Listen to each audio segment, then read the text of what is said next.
Now let's look at the chain stitch. You're going to have your working yarn facing you and the tail facing away. And then to create your next stitch, you're going to wrap from behind the hook, over the hook, and then draw that down so that it gets caught in the hook portion of your tool, and then pull that through. And that is your first stitch. So when you're counting stitches for crochet, you never count that initial loop that you had on your hook, and you don't count the stitch that's on the hook. You only count the finished stitch. So although this may look like I have a few stitches going here, I actually only have the one stitch. That's the one crochet stitch I've done so far.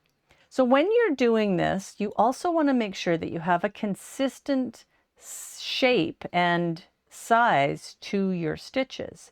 So I try to create my stitches so that they'll easily, smoothly run along the hook, but not so tight that I can't move it along very easily, and not super loose. So I try to have just a slightly larger than the hook itself and easy to slide along.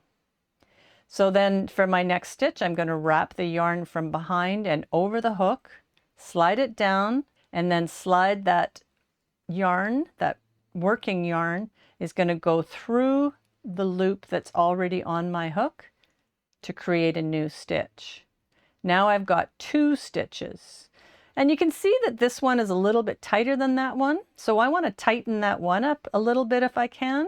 So you can do that just by tightening, pulling that right hand side of the stitch that's on your needle, on your hook. You can just kind of give that a tug until it looks like it's about the same size as the stitch you had before. So now I've got 2 stitches on my hook. So again, I'm going to tighten that up so I can slide it along and it's around the same size. I'm going to go around the hook and over, and then pull it through.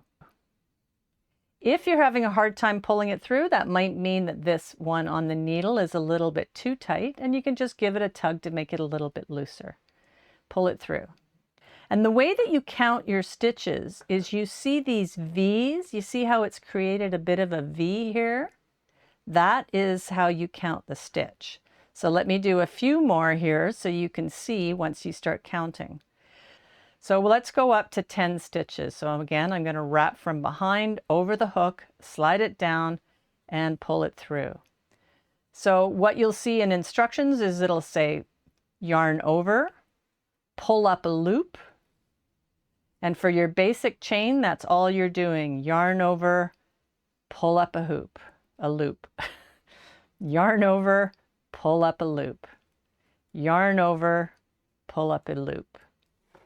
So let's count here. Again, we're going to just count the V's. So I've got 1 V, 2 V, 3, 4, 5, 6, 7, 8. I'm not counting the one on my hook, so I've got 8 stitches so far. Yarn over, pull up a loop. 9 stitches, yarn over, pull up a loop. Now I've got 10 stitches.